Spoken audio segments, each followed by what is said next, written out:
এই ব্যস্ত দুনিয়ায় একটা ছোট্ট শহর ছিল বলতে গেলে।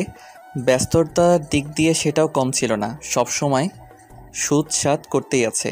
দিনে দিনে দুর্ঘটনার হার বেড়েই যাচ্ছে, যার অন্যতম কারণ হচ্ছে অসাবধানতায় গাড়ি চালানো। একটা কথা না বললেই নয়, আজকের দিনে ছেলের বাবারা ছেলেদের বিপদের মুখে ঠেলে দিচ্ছে। পর্যাপ্ত পরিমাণে বয়স না হতেই হাতে তুলে দেয় সেই দামি মোটর সাইকেল। আচ্ছা যাক, ওসব কথা এখন থাক। আমরা সোজাসাপটা গল্পের দিকে যাই। তো সেই ছোট্ট এক ব্যস্ত শহরে যে যার কাজ নিয়ে ব্যস্ত। কেউ রোজগারের উদ্দেশ্যে ব্যস্ত, কেউ আড্ডা দেওয়ার উদ্দেশ্যে ব্যস্ত, আর কেউ প্রেম করতে। এরই মধ্যে একজন ব্যস্ত ছিল পুরানো একটা ভ্যান গাড়ি, যাতে সুন্দর করে সাজানো আছে ফুচকার সব জিনিসপত্র। ফুচকার নাম শুনতেই প্রায় সবারই জিভে জল চলে আসে। আর সেটা যদি মেয়ে হয় তাহলে তো কথাই নাই। এর মধ্যেও তার কোনো ব্যতিক্রম হলো না। ফুচকার ভ্যান গাড়ি দেখে রাস্তার এক মেয়ের নজর পড়ে গেল, আর ধীরে ধীরে এদিকে আসতে লাগলো। আর হ্যাঁ, সেই ফুচকাওয়ালা ছেলেটার কেউ না, আমি নিজেই। আমার নাম নিলয়। আপাতত এইটুকুই যথেষ্ট। সকালে ঘুম থেকে উঠেই বিজনেস নিয়ে বেরিয়ে পড়েছি। রাস্তায় এত জ্যাম যে ঠিকমতো এগোতেও পারছি না। এক ধাপ সামনে গেলে দুই ধাপ পিছনে আসতে হচ্ছে। এমন পরিস্থিতিতে সবারই মাথা গরম হয়ে যায়। আমার তো একদম 100-এ 100। একটু পর সামনে ফাঁকা হলো। আমার সামনে করা গাড়িটা চলে গেল। সামনে ফাঁকা পেয়ে আমি কেবল টান দিব, তখনই হুট করে কে যেন আমার গাড়ির সামনে এসে দাঁড়িয়ে পড়ল। মেজাজটা একদম সেই লেভেলের হিট হলো। অনেকক্ষণ পর একটু ফাঁকা পেয়েছি। আবার তার মধ্যে এই দ্বিতীয় ঝামেলা কোত্থেকে সামনে এসে হাজির হলো। চোখ তুলে তাকাতেই দেখি একটা মেয়ে, হাতে কলেজের বই খাতা, কলমটা আঙুলের ফাঁকে। অটোমেটিক আমার মন শান্ত হলো। আমি কিছু বলতে যাওয়ার আগেই মেয়েটা আমায় বলল, ও ফুচকা, আমায় কয়টা দেন তো ফুচকা। এই যে ম্যাডাম, এখানে ফুচকা দেওয়া যাবে না। কেন দেওয়া যাবে না? হ্যাঁ, আপনি কি চোখে কম দেখেন? এই মাঝ রাস্তায় কি কেউ ফুচকা দেয়? ও সরি, ফুচকা আমার এত প্রিয় যে দেখলেই পাগল হয়ে যায়। তাই তো মরবেন। কিছু বললেন? আসলে মেম সাহেব, ডাক্তারেরা বলেন যে জিনিস বেশি খেতে মনে চায় সেটাই নাকি শরীরের পক্ষে খারাপ, তাই বলছি। বাহ, আপনি ডাক্তার নাকি? আরে না, কি যে বলেন না ম্যাডাম। যেভাবে বড় বড় নেকচার দিচ্ছেন তো, তাই বললাম আর কি। ছোট ছোট ছুটছাট কথা বলতে বলতে রাস্তার পাশে চলে আসলাম, আর এক জায়গায় ভ্যান দাঁড় করিয়ে ফুচকা সাজাতে লাগলাম। এক প্লেট ফুচকা তৈরি করে মেয়েটার হাতে দিলাম। মেয়েটা হাতে নিয়েই খেতে শুরু করে দিল। আমি তাকিয়ে থেকে মনে মনে ভাবছিলাম, এই জিনিসটা মেয়েদের এত পছন্দ কেন বুঝি না। ধুর বাপু, এসব জেনে আমার কি? ওরা বেশি বেশি খেলেই তো আমার লাভ। আমার দেরি হয়ে যাচ্ছে। আরে আপনি চলে যাচ্ছেন নাকি? না, এখানে সংসার করব। আরে আজব তো, আপনি এমন করে কথা বলছেন কেন? তো কেমনে বলবো? হ্যাঁ, মানে? রাস্তার মাঝখানে এসে আমার পথ আটকালেন, তারপর রাস্তার পাশে আনলেন। এবার কি বাসায় নেওয়ার চিন্তা ভাবনা আছে নাকি? এক্সকিউজ মি, আপনি একটু বেশি বলছেন কিন্তু। কই বেশি বললাম? আপনার দেখে মনে হচ্ছে আপনি ফুচকাওয়ালা নন, জমিদার একটা। যত সব। না না, মানে আমি গেলাম। আপনার সাথে কথা বলতে গেলে আমার কলেজের টাইম চলে গেছে। ধুরু। এই কথা বলে মেয়েটা তাড়াহুড়ো করে সামনের দিকে এগোতে লাগলো। আমিও আর দাঁড়িয়ে না থেকে আমার উড়োজাহাজ নিয়ে সামনে এগোতে লাগলাম। মনে মনে ভাবলাম, মেয়েটা দেখতে বেশ সুন্দরী, তবে একটু ঝগড়াটে, কিন্তু খুব ভালো। নিজে নিজেই শরম পেলাম, আর মুচকি হেসে আবার কাজে মন দিলাম। ভ্যান গাড়ি পায়ে চালিয়ে যাচ্ছি। কোথায় যাব ঠিক বুঝতে পারছি না। যেতে যেতে দেখলাম সামনে একটা বিশাল কলেজ। আমি আর সামনে না এগিয়ে কলেজের গেটের সামনে দাঁড়িয়ে পড়লাম। দাঁড়িয়ে দাঁড়িয়ে আসবাবপত্রগুলো সাজাতে লাগলাম। তখনই বেল বেজে উঠল। বুঝলাম যে ক্লাস শুরু হলো। আমি আমার কাজ করেই গেলাম। কিছুক্ষণ পর একটা ক্লাস শেষ হলো। আমি রেডি হয়ে থাকলাম। সামনে তাকাতেই দেখি কয়েকটা মেয়ে আমার দিকে আসছে। এসে আমায় বলল ফুচকা দিতে। আমি ফুচকা সাজাতে লাগলাম। তখন মেয়েদের মধ্যেই কথোপকথন চলছিল। তার মধ্যে একজনের নাম ছিল মিম। তাদের কথা বলার মধ্যেই জানতে পারি। তখন আমি মিমকে জিজ্ঞেস করলাম, আফামনি, এই কলেজের নাম কি গো? এই কলেজের নাম হলো। খুব নামকরা কলেজ, তাই না? জি। তখন তার বান্ধবীরা বলল ক্লাসের নাকি সময় হয়ে গেছে। তখন মিম বলল, ভাইয়া থাকেন, ক্লাসের সময় হয়ে গেছে। আর ওখানে নীলা একাই বসে আছে। আইসা। আপনি তো এখানেই আছেন তাই না? জি হ্যাঁ। আমার এক বান্ধবী আছে, ফুচকার জন্য একদম পাগল। এবার ওকে সাথে করে আনবনি। জি, এসব কথা বলে মিম চলে গেল। তখন কলেজের আরও ছাত্রছাত্রী এসে জমা হলো। আমি সবাইকে ফুসকা দিতে লাগলাম। এরকম করে কিছুক্ষণ কাটানোর পর আমি একটু আরাম নেবার জন্য বসতে যাচ্ছিলাম। ঠিক এমন সময় আমার দুটি চোখ সামনে চলে গেল। চোখ সামনে যেতেই তো আমি থমকে গেলাম। বসার কথা ভুলে আমি দাঁড়িয়ে গেলাম। আরে, আমি এটা কি দেখতেছি? এইটা তো সেই মেয়ে যাকে রাস্তায় ফুসকা দিচ্ছিলাম। কিন্তু সে এখানে কেন? তাহলে কি এটাই কি তার কলেজ? আমায় দেখলে তো আচ্ছা মতো শুরু করবে। আমি আর ওসব কিছু না ভেবে নিজের কাজে মন দিলাম আর টেরা চোখে একটু একটু করে তার দিকে তাকাচ্ছিলাম। সত্যি বলতে আমি মনে মনে চাচ্ছিলাম মেয়েটা যেন এখানে আসে। হি হি হি। আর আমার মনের কথাটা সত্যি হলো। ওর পাশে তাকিয়ে দেখি মিম। তার মানে মিম আর নীলা এখানে আসবে। হুম, আমার তো মন চাচ্ছে লুঙ্গি ড্যান্স দিব। না থাক, আজ না। নিজেকে সামলিয়ে সোজা হয়ে দাঁড়িয়ে থাকলাম আর নিচের দিকে তাকিয়ে রইলাম। তখন মিম বলল, এই যে ভাইয়া। আমি মুখ তুলতেই তো মেয়েটা অবাক হলো আর আমার দিকে রাগি লুকে তাকিয়ে রইল। আরে আপনি? কি রে, তুই কি ওকে চিনিস? চিনি না, চিনি না। আমি তো অবাক, এত বড় মিথ্যা কথা কেমনে বলে? আমি তো তাকে চিনি আর সেও আমায় চিনে। ও, এর নাম নিলয়। ও হ্যালো, আমার নাম। নীলা? আপনি জানলেন কেমনে? আমি বলছি। ও আমাদের এক প্লেট দেন তো। আমি এক প্লেট ফুচকা সাজাতে লাগলাম আর একটু একটু করে নীলার দিকে তাকাচ্ছি। কখনো কখনো তার সাথে চোখে চোখ পড়ে যাচ্ছিল, কিন্তু আমি তাকে বুঝতে দিচ্ছিলাম না।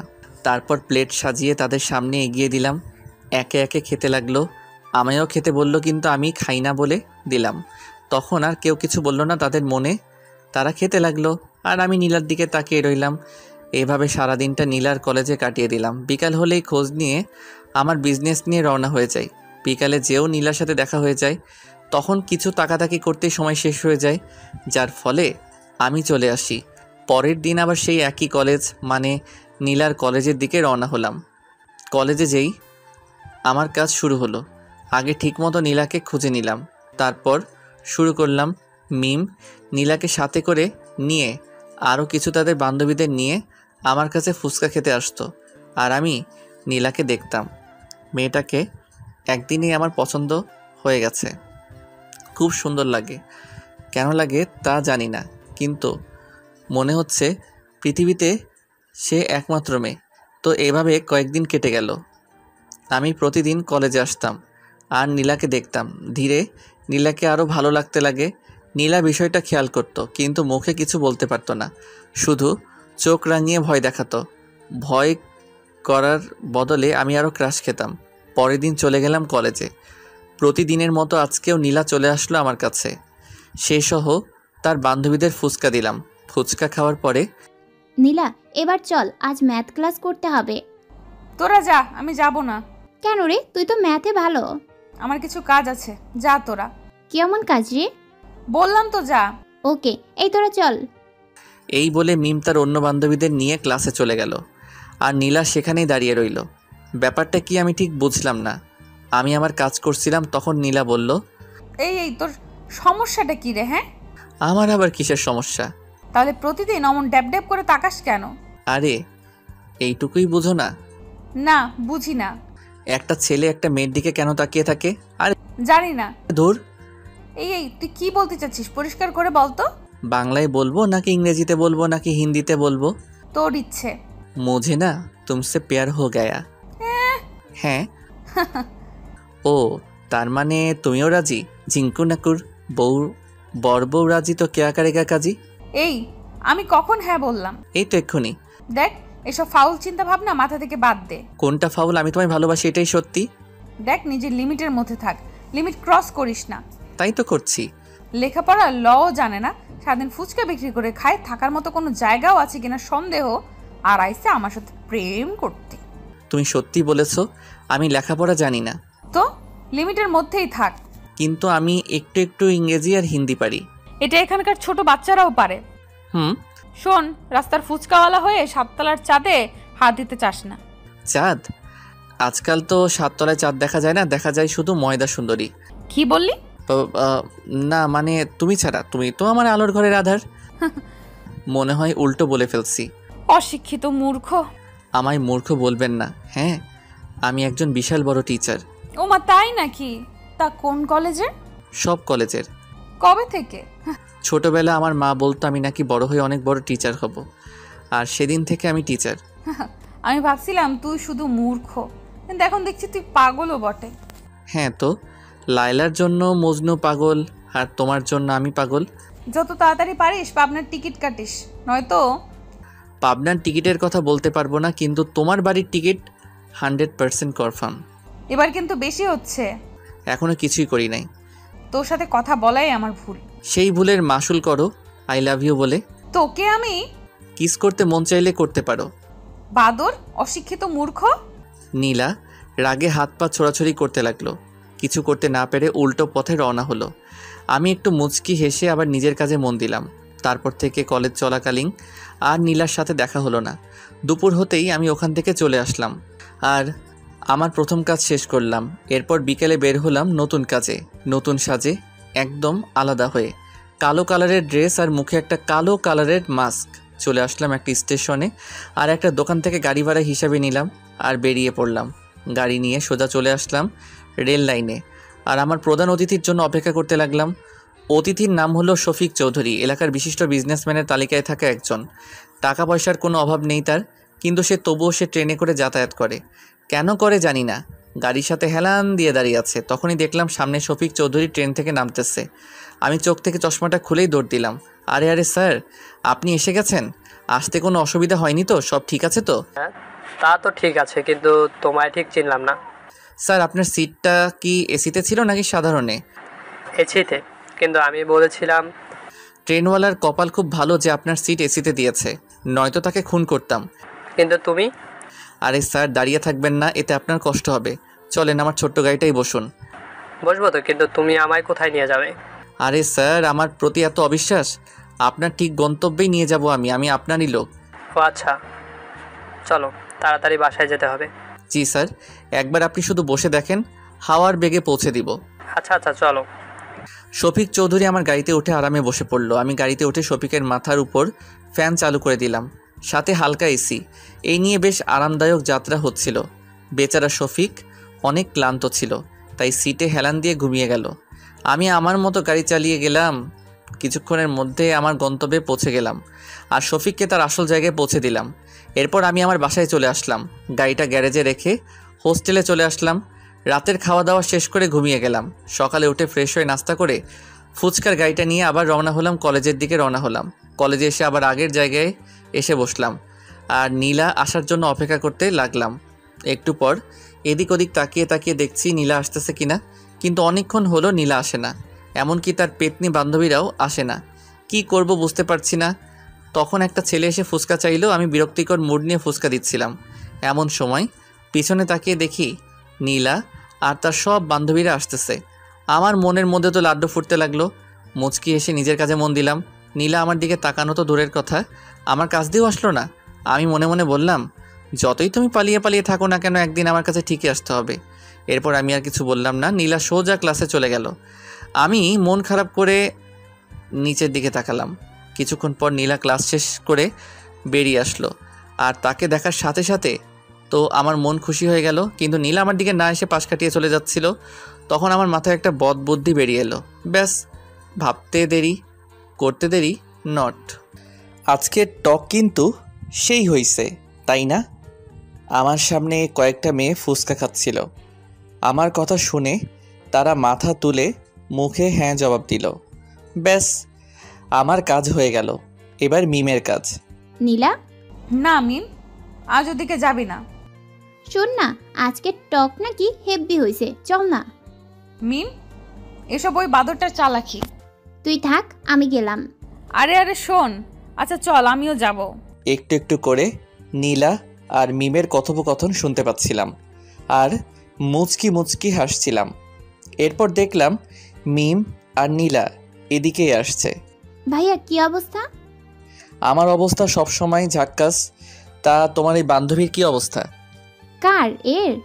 এর অবস্থার কথা আর বইলেন না। কি বলো? আমার ম্যাডামের কি হলো?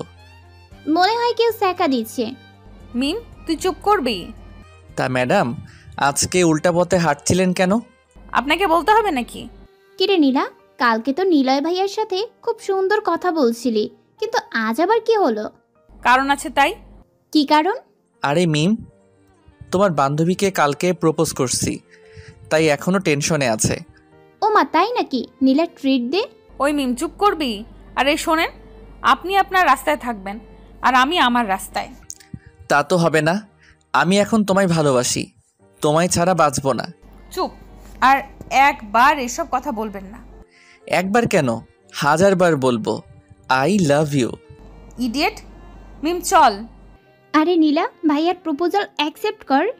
তুই যাবি? ও হ্যালো ম্যাডাম, তুমি আমার থেকে যতই দূরে থাকো না কেন, একদিন না একদিন ঠিকই আমায় ভালোবাসবেন। এই ফকিরের বাচ্চা ফকির, রাস্তায় রাস্তায় ফুচকা বিক্রি করিস, ফুটপাতের পারে থাকিস, আর আমার সাথে প্রেম করার স্বপ্ন দেখিস? তুমি কি জানো না মনু, ভালোবাসতে মন লাগে, ধন নয়। চুপ কর ফকির। তোদের মতো ফকিরের মুখে এসব মানায় না। কি ভেবেছিস বড়লোকের মেয়েকে বিয়ে করে একদিনে বড়লোক হবি? নো নো, আমি তো শুধু তোমায় পেতে চাই। আর একবার যদি বলেছিস তাহলে। নীলা আমায় থাপ্পড় মেরে আমার দিকে আঙুল তুলে কথাগুলো বলল। কলেজের সবাই আমাদের দিকে তাকিয়ে আছে। আমি মাথা নিচু করে নিলাম। নীলা ইচ্ছে মতো অনেক কিছু বলতে লাগলো। কিছু কিছু কথা আমার কলিজায় আঘাত করতে লাগলো। তবুও আমি কিছু না বলে পাথরের মতো দাঁড়িয়ে রইলাম। চোখ থেকে এক ফোঁটা পানি মাটিতে গড়িয়ে পড়ল। কি করব বুঝতে পারছি না, মাথা তুলে দাঁড়াতেও পারছি না। কোনো উপায় না পেয়ে ভ্যানটা নিয়ে ওখান থেকে চলে আসলাম। ভ্যান এনে ভ্যানের জায়গায় রাখলাম। এরপর প্রথম চ্যাপ্টার বাদ দিয়ে দ্বিতীয় চ্যাপ্টারে প্রবেশ করলাম। এমনিতেও বেলা গড়িয়ে দুপুর হয়ে গেছে, তাই সোজা সাপটা গোসল করার জন্য বেরিয়ে পড়লাম। নলকূপে যেয়ে পানি তুলে গোসল করলাম। এরপর প্যান্ট শার্ট পরে গ্যারেজে আসলাম। এসে পাশের হোটেলে দুপুরের খাবার খেয়ে নিলাম। এরপর নতুন এক গাড়ি নিয়ে বেরিয়ে পড়লাম। কিছু দূর আসতেই মুখে সেই ব্ল্যাক কালারের মাস্ক পরে নিলাম আর চোখে সানগ্লাস। তারপর সোজা আমার গন্তব্যে আসলাম। এক বিশাল কোম্পানির সামনে এসে গাড়ি ব্রেক করলাম আর গাড়ি থেকে নেমে সোজা ভিতরে আসতে লাগলাম। গার্ড এসে আমায় সার্চ করলো, এরপর ভিতরে পাঠিয়ে দিল। অবশ্য জিজ্ঞেস করছিল আমি কে। তখন আমি বলছি তোমার বসের ড্রাইভার। এরপরে আর আমায় আটকালো না। আমি বিনা বাধায় ভিতরে চলে আসলাম আর সোজা এমডির রুমে নক দিলাম। আসসালামু আলাইকুম সাহেব। ওয়ালাইকুম আসসালাম। কে আপনি? আগে আপনি কি আসলাম? তওবা তওবা, গুরুজনের নাম মুখে নিতে নেই। আরে সমস্যা নেই, আমি আসলাম। অনেক নাম শুনেছি আপনার। আপনি নিজের শরীর খাটিয়ে এত বড় হয়েছেন, আপনাকে দেখে আমার অনেক গর্ব হয়। অবশ্যই, আমার কর্মের ফল এসব। আপনি তো মহান সাহেব, একজন চাকর হয়ে আজ এত বড় কোম্পানির মালিক। কি কি কি কি বলছিস তুই? মানে সাহেব, আমি বলছিলাম আপনি তো আগে খুব গরিব ছিলেন, নিজের বুদ্ধি খাটিয়ে শ্রম দিয়ে এত বড় কোম্পানির মালিক হয়েছেন। কিন্তু তুই কেমনে জানলি? আরে সাহেব, আপনার মতো মহান মানুষের জীবনী সবাই জানে, সবাই আপনার থেকে কিছু শিখতে চায়। তাই নাকি? হ্যাঁ সাহেব, আপনার ড্রাইভার হতে পেরে আমিও খুব খুশি। ওহ, তার মানে তুই আমার ড্রাইভার? জি সাহেব, চলেন আপনার বাসায় পৌঁছে দিই। ম্যাডাম আপনায় তাড়াতাড়ি যেতে বলেছে, কি যেন সারপ্রাইজ দিবে। সামান্য 2 টাকার ড্রাইভার হয়ে আমার সামনে সানগ্লাস পরার সাহস হলো কি করে তোর? অপরাধ নিবেন না সাহেব, আসলে আমার চোখে সমস্যা, ডাক্তার বলেছে চশমা যেন না খুলি। ও আচ্ছা, আমি খুব ক্লান্ত, চলো। এরপর আমি আসলামের সাথে বাইরে চলে আসলাম আর আসলামকে গাড়িতে বসিয়ে দিয়ে আমি ড্রাইভ করতে লাগলাম। গ্লাসে দেখলাম আসলাম ফোন টিপছিল। আমি বললাম, আচ্ছা সাহেব, আপনি এত বড় লোক কী করে হলেন? কেন হঠাৎ এমন প্রশ্ন কেন? অপরাধ নিবেন না সাহেব, আসলে আপনি অনেক মহান মানুষ তো, তাই আপনার থেকে আমি কিছু শিখতে চাই। ওহ, আমি এত বড় লোক হয়েছি আমার পরিশ্রমে। অনেক পরিশ্রমের মাধ্যমে আজ আমি এখানে। ফকির থেকে বড়লোক? কি বললি তুই? না মানে সাহেব, আসলে বলছিলাম ফকির থেকে কি করে বড়লোক হলেন? তুই কি কানে কম শুনিস নাকি? বললামই তো। সাহেব, আমার কান একদম পরিষ্কার। আচ্ছা, আপনার লিডার তো ছিল, যার কথায় আপনি সব কিছু করতেন। এই তুই কে রে? তুই এত কিছু কি করে জানিস? আর এত কিছু কেন? পরিচয় দিলে আপনি শুনতে পারবেন না, তাই থাক। এরপর আর কিছু বললাম না, সোজা গাড়ি চালাতে লাগলাম। অনেকগুলো পথ জার্নি করে অবশেষে এসে পৌঁছালাম আসলামের বাসার সামনে। আসলামকে ওখানে নামিয়ে দিয়ে আমি আমার গন্তব্যে রওনা দিলাম। আমার গন্তব্যে আসতে আসতে সন্ধ্যা হয়ে গেল। এরপর সন্ধ্যায় বস্তিতে চলে আসলাম। তার আগে গ্যারেজে গিয়ে গাড়ি জমা দিয়ে আসলাম। সঙ্গে হোস্টেল থেকে কিছু খাবার নিয়ে চলে আসলাম বস্তিতে। রাতের খাবার খেয়ে ঘুমিয়ে গেলাম। সকালের পাখির ডাকে চোখ থেকে ঘুম হারালো।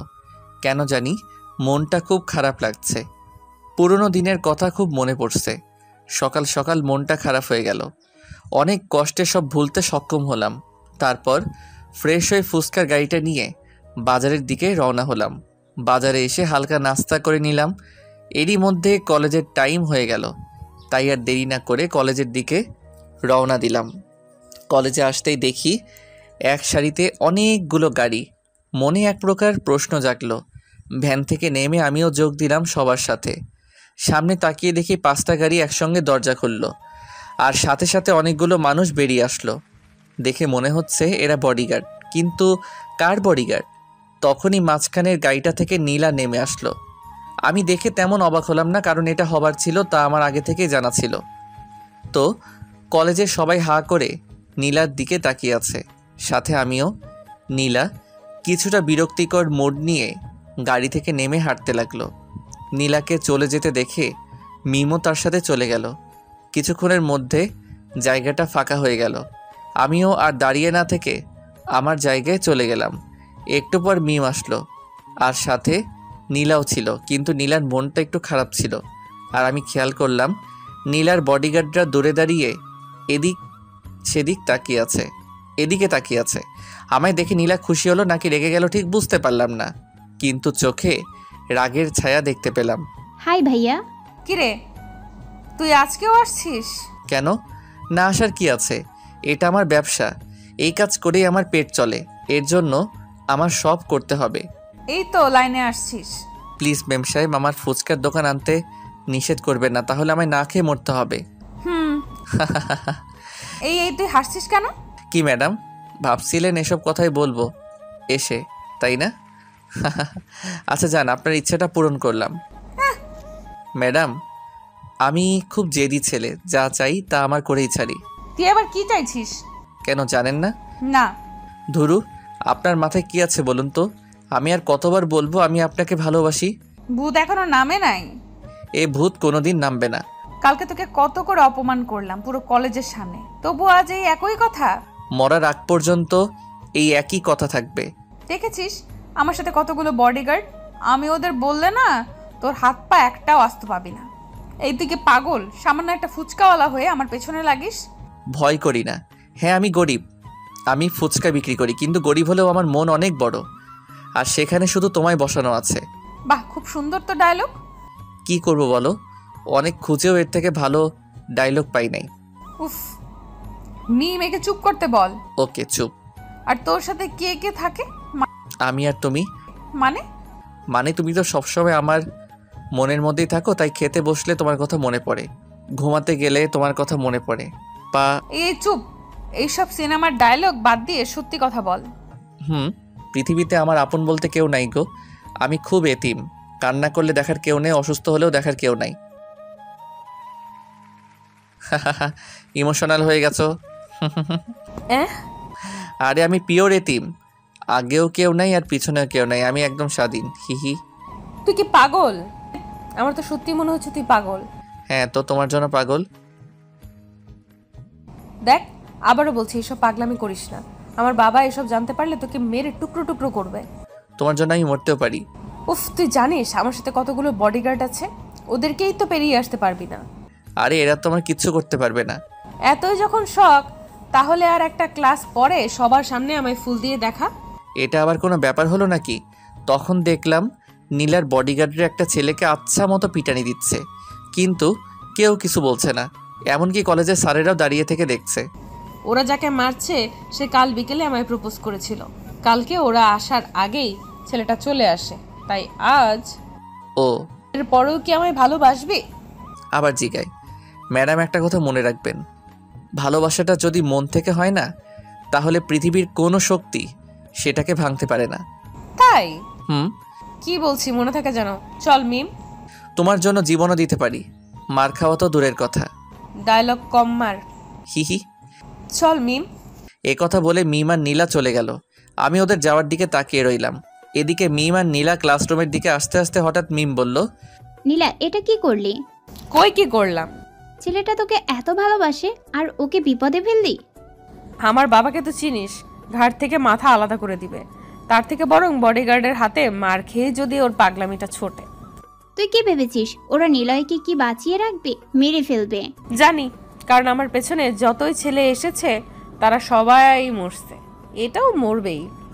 তুই মানুষ নাকি অন্য কিছু? কেন? ছেলেটা তোকে পাগলের মতো ভালোবাসে আর তুই তাকে মৃত্যুর মুখে ঠেলে দিচ্ছিস। ওকে অনেক বুঝিয়েছি, না বুঝলে আমি কি করব? আর তোর কেন এত দরদ হচ্ছে? আমি মানুষ বলে মানুষের জন্য দরদ হচ্ছে। ও, চল ক্লাসে। মিম আর নীলা ক্লাসে চলে গেল। আমি ভ্যান নিয়ে বাইরে চলে আসলাম আর গোলাপের দোকানে গেলাম। তারপর নীলা আসার অপেক্ষায় থাকলাম। কিছুক্ষণ পর নীলা ক্লাস শেষ করে বেরিয়ে আসলো, আর বেরিয়ে আমায় দেখতে না পেয়ে আশেপাশে তাকাতে লাগলো। ঠিক এমন সময় আমি গোলাপের দোকান নিয়ে কলেজের ভিতরে প্রবেশ করলাম আর সোজা নীলার সামনে এসে থামলাম। নীলা সহ মিম আমায় এভাবে দেখে তো অবাক।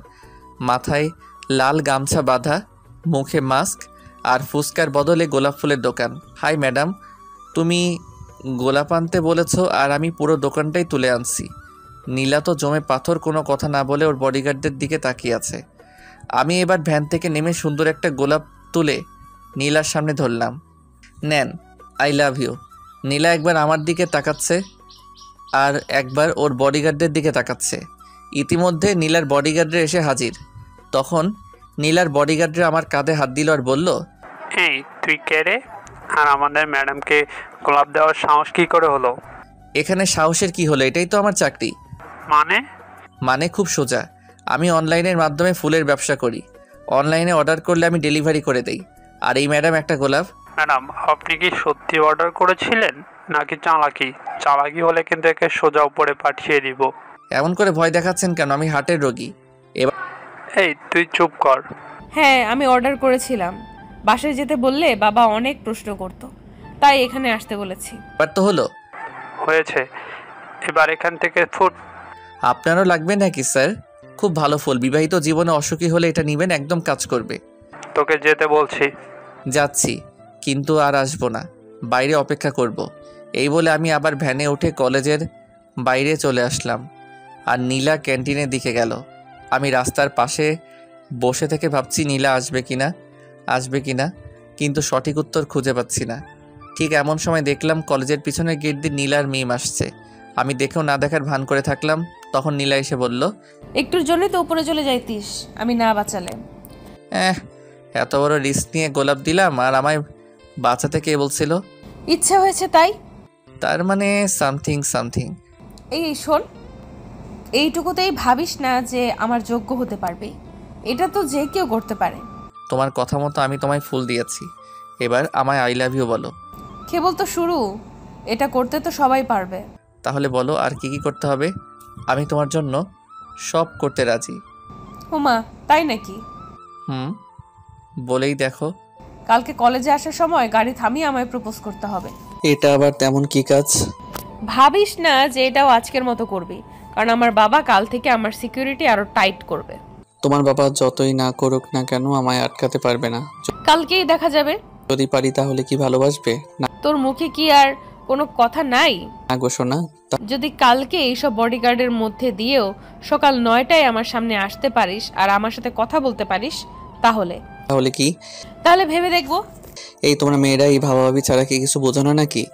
সিনেমার মতো বলে দিল ভেবে দেখবে। আগে তো এসে দেখা। তোমায় ভালোবাসি, বাসছি জীবন দিয়ে। আর যদি তোমায় না পাই তাহলে জীবন রেখে কী লাভ? ফালতু কথা ছাড়, মিম চল। হুম। এ কথা বলে নীলা আর মিম হাঁটতে লাগলো। তখন আমি পিছন থেকে ডাক দিলাম। নীলা ঘুরে তাকাতেই, নীলা, কি? I love you. Idiot. Toot toot টুট। তারপর নীলা চোখে মুখে রাগ দেখে চলে গেল। আমি কিছুক্ষণ নীলার দিকে তাকিয়ে থাকলাম। এরপর আমিও আর ওখানে থাকলাম না, ভ্যান গাড়ি নিয়ে সোজা হোস্টেলের দিকে রওনা হলাম। এসে ভ্যান গাড়িটা গ্যারেজে রাখলাম, তারপর গোসল করে নিলাম। এরই মধ্যে দুপুর হয়ে গেল। চারদিকে মসজিদের মাইকে আজান দিতে লাগলো। আমি গোসল করে এসে খাটের উপর বসে পড়লাম আর ভাবলাম কি করে কালকে নীলার সাথে দেখা করব। শরীরটা খুব ক্লান্ত ছিল, তাই ভাবতে ভাবতে খাটের উপর শুয়ে গেলাম।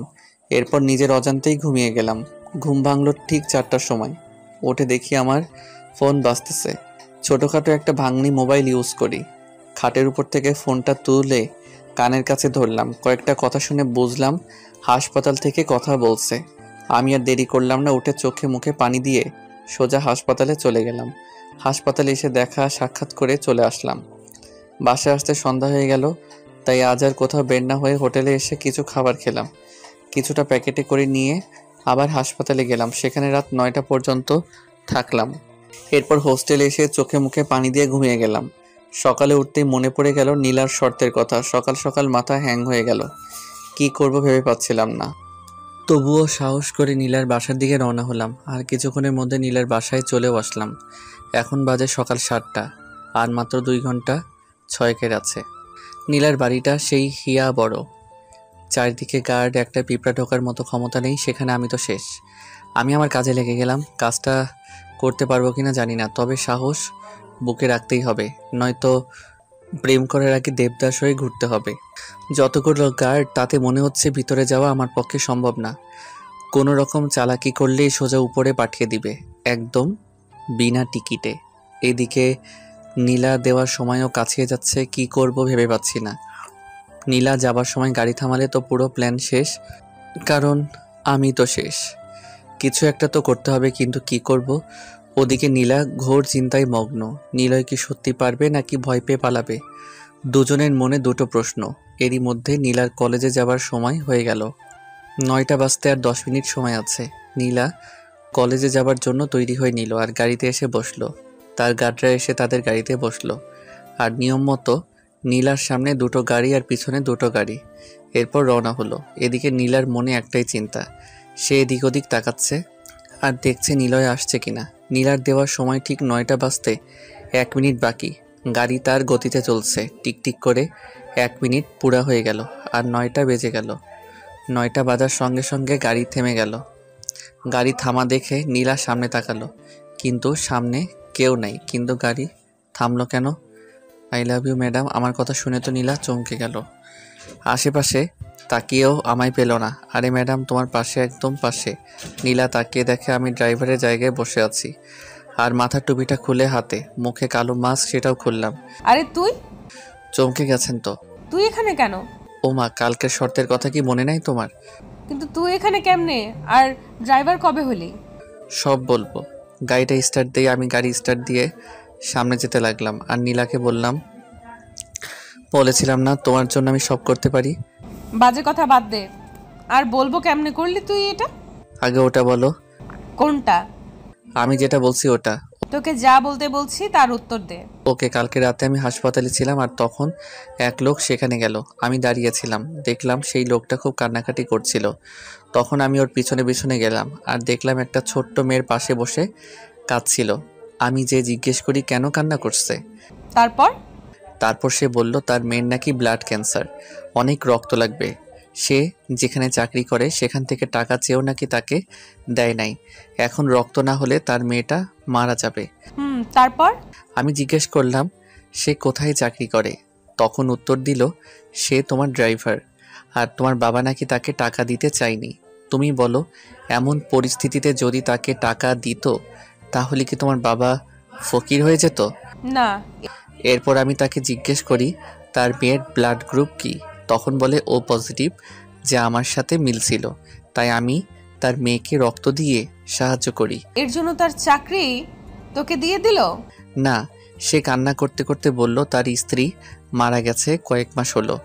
এখন মেয়েটার যত্ন নেওয়ার মতো কেউ নাই, সেও নাকি সারাদিন তোমাদের বাসায় কাটায়। করিম চাচা। তখন আমি তাকে বলি, এই চাকরিটা আমায় দেন, আর আপনি একটা দোকান করেন, সারাদিন মেয়েকে নিয়ে দোকান চালাবেন, মেয়ের যত্ন নিতে পারবেন, তো ও তার মানে তুই চান্সের পার্টি? তোমার জন্য সব করতে পারি। চুপ কর আর গাড়ি চালা। আচ্ছা ম্যাডাম, একটা কথা বলেন তো, কি? তোমার বাবা হঠাৎ এত গার্ডের তোমার পিছনে কেন লাগলো? জানি শহরে নাকি খুন খারাপি নাকি বেড়েই যাচ্ছে, তাই আমার বাবা আমায় নিয়ে চিন্তা করে, সেই জন্য আমার সাথে এত বডিগার্ড লাগিয়েছে। কিন্তু খুনের সাথে তোমাদের সম্পর্ক কি? 2 দিনে 2টো খুনও হয়েছে। প্রথম দিনে শফিক, এখানকার স্থানীয় চেয়ারম্যান, আর দ্বিতীয় দিনে আসলাম, এই শহরের দ্বিতীয় বিজনেসম্যান। 1 নম্বরে আমার বাবা, তাই আমার বাবার সন্দেহ এবার আমাদের উপর নাকি টার্গেট। ও, এবার বুঝলাম। ছোটবেলা আম্মু বলতো, যত বেশি বড়লোক হবি, যত টাকা হবে, তত শত্রু হবে, তত ভয় হবে। আমার বাবার অনেক শত্রু। ভালো মানুষের শত্রু এমনিতেই হয়, আবার তো বড় লোক। বড় লোকেরা কখনো ভালো হয় না, তারা গরিবের রক্ত চুষে খায়। কিছু কিছু, কিন্তু আমার বাবা খুব ভালো। পৃথিবীতে সব থেকে ভালো মানুষ আমার বাবা। কনফিডেন্স থাকা ভালো, কিন্তু এত নয়। তুই বক বক থামাবি? গাড়ি চালা। আমি তোমার 2টা শর্ত পূরণ করলাম, এবার তো আমায় ভালোবাসবে? শোন, কানের কাছে বক বক করবি না। কালকে বলেছিলাম ভেবে দেখব, এখন শর্ত পূরণ করতে পারছিস? আমি ভেবে দেখব। পৃথিবীতে সব থেকে ভয়ঙ্কর প্রাণী হলো মেয়ে। এবার চুপচাপ গাড়ি চালা। আমি আর কিছু বললাম না, গাড়ি নিয়ে সোজা কলেজের গেট দিয়ে প্রবেশ করলাম, আর গাড়ি থামিয়ে মাথায় টুপিটা দিয়ে নেমে আসলাম। এসে নীলার নামের জন্য এই পাশের গেট খুলে দিলাম। নীলা নেমে গেল আর সোজা ক্লাসের দিকে রওনা হলো। আমি ভাবলাম একবার পিছনে তাকা, কিন্তু তাকালো না। এবার আমি গাড়ি পার্ক করে এসে ক্যান্টিনে বসলাম। দেখতে দেখতে নীলার সবকটা ক্লাস শেষ হলো। এবার সে বেরিয়ে আসলো, সাথে মিমো ছিল। আমি যেতেই, এবার ভাইয়া বলবো নাকি দুলা ভাই? যা মন চায়। দুলা ভাই কেন? কেন মানে, তুই ওকে শর্ত দিছিলি, ও শর্ত পূরণ করেছে, এখন তুই ওর অর্ধেক বউ। মিম, একদম বাজে কথা বলবি না। আমি তো তখন বলি নাই যে বউ হব, আমি বলছি ভেবে দেখব। ওই তার মানেই তাই। মাথা, চল বাসায় যাব। চল না আজ কোথাও ঘুরতে যাই। গেলে মন্দ হয় না। আচ্ছা চল। এরপর নীলা আর মিম গাড়িতে উঠে বসলো, আর আমি গাড়ি স্টার্ট দিলাম। সামনে পিছনে আগের মতোই বডিগার্ড। নীলা, তোর কি বিরক্ত লাগে না কেন? এভাবে বন্দি হয়ে চলাফেরা করতে? সামনে বডিগার্ড, আবার পিছনেও। জীবনের জ্বালা, কিন্তু কি করব বল, বাবার আদেশ। এখন তো ঘুরতে যাচ্ছি, অন্তত এখন তো একা থাকার অধিকার রাখি। এই ড্রাইভার, গাড়ি থামাও। আমি গাড়ি থামালাম। তখন নীলা গাড়ি থেকে নেমে সামনে গাড়িতে এসে কি যেন বলল, তারপর আবার এসে গাড়িতে বসলো। এবার সামনে থেকে 2 গাড়ি ঘুরে চলে গেল। আয়নাতে দেখলাম পিছনের গাড়িও চলে গেল। চল। নীলা, তুই নিলয়কে ড্রাইভার কেন বললি? ড্রাইভারকে ড্রাইভার বলবো না তো কি বলবো? নীলা, ও তোকে ভালোবাসে বলে ড্রাইভার হয়েছে, তোকে ভালোবাসার পরীক্ষা দিতে ড্রাইভার হয়েছে। মিম, এইসব ভালোবাসাটা আমার পছন্দ না, প্লিজ চুপ কর। ওকে। এরপর মিম চুপ হয়ে গেল। আমিও আর কথা বললাম না, মন দিয়ে গাড়ি চালাতে লাগলাম। কিছু দূর আসার পর, কোথায় যাবেন? তুই যেতে থাক, আমি বলে দেব। ওকে। এরপর নীলার কথা মতো যেতে লাগলাম। অবশেষে থামতে বলল, আমি গাড়ি থামিয়ে দিলাম।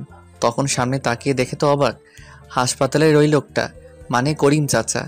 আমি ওর বাড়ি চিনতাম না তো। নীলা নিজ থেকে আসলো, মানে আমার ম্যাডামের থেকে অনেক দয়া। গাড়ি থামাতে নীলা আর মিম নেমে গেল, সাথে আমিও নামলাম। তখন নীলা সোজা করিম চাচার কাছে গেল। বাড়ির পাশে একটা সুন্দর দোকান। করিম চাচা, কেমন আছো? আল্লাহ যা রাখছে মা। তোমার মেয়ে কেমন আছে? ভালোই, ঘরে শুয়ে আছে। কালকে রক্ত দিয়ে আজকেই বাসায় আনছেন কেন? হয়তো ভালো হয়ে যাচ্ছে তাই। তুই চুপ কর। আচ্ছা মা, চলো ঘরে। ম্যাডাম, কি? সাহেব কল দিচ্ছে, তাড়াতাড়ি বাসায় যেতে হবে। উফ, আমার বাবাকে নিয়ে আর পারি না। করিম চাচা আজকে থাক, অন্যদিন আসবো। আচ্ছা মা। যাকে একটুর জন্য বাঁচলাম, ভিতরে গেলে সব বুঝে যেত। যাই হোক, এখন নীলাকে নিয়ে তাড়াতাড়ি এখান থেকে যেতে হবে। তাই আর দেরি না করে নীলা আর মিমকে নিয়ে রওনা হলাম। মিমের বাসার কাছে আসতেই মিম থামতে বলল। আমি গাড়ি থামালে মিম নীলাকে বিদায় জানিয়ে চলে গেল। এরপর নীলাকে নিয়ে আমি আবার রওনা হলাম। কিছুক্ষণের মধ্যে নীলার বাসায় এসে হাজির হলাম। নীলা গাড়ি থেকে নেমে ভিতরে চলে গেল, আর আমি গাড়িটা পার্ক করে বসে রইলাম। কিছুক্ষণ বসে থাকার পর দেখলাম নীলা আবার বাইরে আসলো আর বলল, নীলা শোনো, হ্যাঁ ম্যাডাম। বাবা তোমায় ডাকছে। ও, যাচ্ছি। হ্যাঁ, আর ভুল করেও বলবা না যে আগে আমাদের দেখা হয়েছে আর আমার জন্য এখানে আসছো, তাহলে কিন্তু তোমার জীবন নিয়ে টানাটানি হবে। হলে হোক, যার জন্য এত কিছু করছি সেই তো বুঝে না, তাহলে জীবন রেখে কী লাভ? শোন, তোর যা ইচ্ছে বল, আমার সাবধান করার ছিল করে দিছি, এখন তুই মর বাঁচ, তোর ইচ্ছা, যত সব। এক নিঃশ্বাসে নীলা কথাগুলো বলে ভিতরে চলে গেল, আর আমিও পিছনে পিছনে ভিতরে গেলাম। তখন নীলার বাবা আমায় ডাকলো। ভিতরে এসে দেখি বাড়িটা সেই বাইরে থেকে যতটা সুন্দর লাগছে ভিতর থেকে দ্বিগুণ সুন্দর। আমি এদিক ওদিক তাকাচ্ছি আর যাচ্ছি। সামনে নীলার বাবা দাঁড়িয়ে আছে, মানে এই শহরের বিশিষ্ট বিজনেসম্যান মামুন চৌধুরী দাঁড়িয়ে আছে। আমি সামনে যে সালাম দিলাম, আমার সালামের জবাব দিল আর আমায় বসতে বলল। আমি না বসে দাঁড়িয়েই থাকলাম। তখন মামুন চৌধুরী আর কিছু না বলে সে বসে গেল। কে তুমি? আসলে সাহেব, আমি হচ্ছি করিমের ছেলে। করিমের ছেলে? জি সাহেব। কিন্তু আমার জানা মতে তো করিমের কোনো ছেলেই নাই। আসলে আমি ওনার ভাইয়ের ছেলে, চাচার তো ছেলে নাই, তাই আমায়। ও, তোমার ছেলে মানে? জি। কিন্তু আমরা তো এভাবে চাকরি দেই না, পরীক্ষা নেই, চেক আপ করি, ভালো মন্দ জেনে তারপর চাকরিতে দেই। আসলে আমার চাচু। হ্যাঁ, তোমার চাচু আমার এখানে অনেক বছর ধরেই কাজ করেছে, তার বিশ্বাসে দিতে পারি। নিজের মৃত্যু ঘরে ডাকলি? না কি বলছো? সাহেব, অনেক অনেক শুক্রিয়া। দেখো, আমার শত্রু অনেক, তাই তোমায় সাবধানের সাথে কাজ করতে হবে। ওকে সাহেব, আপনি কোনো চিন্তা করবেন না। হুম। নীলার বাবা তথা মামুন চৌধুরীর সাথে কিছুক্ষণ কথা বললাম। এরপর দুপুর পেরিয়ে বিকেল হয়ে আসলো। নীলার কথায় খাওয়া দাওয়া ওখানেই করলাম। এরপর বের হলাম নীলাকে নিয়ে। ও নাকি ঘুরতে যাবে, তাই আমি ওকে নিয়ে রওনা হই। আর নীলাকে আর তার বান্ধবীদেরকে পার্কে নামিয়ে দিয়ে বললাম, ম্যাডাম, আপনাদের ঘোরা হয়ে গেলে আমায় ফোন করবেন। এই শোন, আমার বাবা মা আমার একটা সুন্দর নাম রাখছে, আর তাতেই সবাই ডাকে, তুইও ডাকবি। আচ্ছা। হাসছিস কেন? পরে আপনাকে একা বলবো নি। না, সবার সামনে বল। আজকে নাম ধরে ডাকতে বলছেন, কালকে কাছে আসতে বলবে, তারপর বিয়ে করতে বলবেন। তুই সব সময় একটু বেশিই বুঝিস, যা সর। ওকে। আমি আর কিছু না বলে মুচকি হাসি দিয়ে চলে আসলাম। কিছু দূর আসার পর আবার নীলার দিকে ঘুরে তাকালাম। প্রতিদিনের মতো আজ হলো না। নীলা আমায় কিছু বলা বাদ দিয়ে সেও তাকিয়ে আছে। ভাবলাম মামলা সেট, তাই গাড়িতে উঠে চলে গেলাম। আর আমার চলে যাওয়ার পর নীলা আর তার বান্ধবীরাও পার্কের দিকে চলে গেল। আমি সোজা চলে আসলাম কফি শপে, আর সেখানে কিছু সময় কাটালাম। তারপর সন্ধ্যা হওয়ার আগ দিয়ে আমার কাজ শেষ করে আবার পার্কের দিকে চলে আসলাম। এসে গাড়ি পার্ক করে পার্কের দিকে রওনা হলাম। পার্কে আসতে দেখি অনেক ছেলেমেয়ের আনাগোনা, সবাই প্রেম করে নিয়ে ব্যস্ত। এটা দেখে আমার মাথায় একটা দুষ্টুমি বুদ্ধি চলে আসলো। ব্যাস, যেই ভাবা সেই কাজ। সোজা চলে গেলাম নীলার কাছে, আর পিছন থেকে নীলার হাত ধরে টান দিলাম। নীলা হঠাৎ চমকে গেল আর নিজেকে সামলাতে না পেরে আমার কাজ সহজ করে দিল। নীলার এক হাত ধরে তাকে গড়িয়ে হাত ধরে আমি তার সামনে বসে গেলাম, একদম সিনেমা স্টাইলে। নীলা তো জমে পাথর। আমার এমন কাজ দেখে নীলা সহ তার বান্ধবীরাও অবাক হয়ে গেল। আমি মুচকি হাসলাম। হঠাৎই নীলা ঠাস করে আমার গালে তার নরম হাতটা ফেলে দিল। আমি কি সুন্দর রোমান্টিক মুড নিয়েছিলাম, কিন্তু থাপ্পড় খাওয়ার পর একদম ভিজে বিড়াল হয়ে গেলাম। আবার সুনামি ঘটার আগে ওখান থেকে কেটে পড়লাম আর সোজা এসে গাড়িতে বসলাম।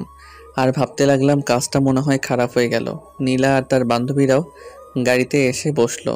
এবার আমি গাড়ি স্টার্ট দিলাম আর বাসার দিকে যেতে লাগলাম।